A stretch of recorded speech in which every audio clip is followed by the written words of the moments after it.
தினமொரு திருக்குறள் சீரீஸில் அறத்துப்பால் பிரிவின் கீழ் இருக்கக்கூடிய கடவுள் வாழ்த்து அதிகாரத்திலிருந்து 4வது குறளை தான் நாம் இன்னைக்கு பார்க்க போகிறோம். வேண்டுதல் வேண்டாமை இலானடி சேர்ந்தார்க்கு யாண்டும் இடும்பை இல.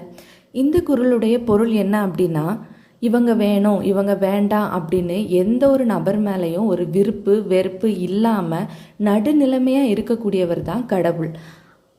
அப்பேற்பட்ட கடவுளுடைய திருவடிகளை எந்த ஒரு நபர் நினைத்து வழிபடுகிறாரோ அவருக்கு எந்த இடத்துக்கு போனாலும் துன்பம் அப்படிங்கிற ஒரு விஷயம் வரவே வராது அப்படின்னு சொல்கிறாங்க.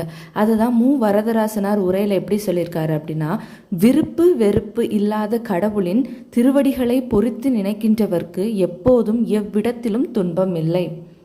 மீண்டும் ஒரு முறை குறளையும் பொருளையும் பார்த்துடலாமா? வேண்டுதல் வேண்டாமை இலானடி சேர்ந்தார்க்கு யாண்டும் இடும்பை இல. பொருள்: விருப்பு வெறுப்பு இல்லாத கடவுளின் திருவடிகளை பொறித்து நினைக்கின்றவர்க்கு எப்போதும் எவ்விடத்திலும் துன்பம் இல்லை.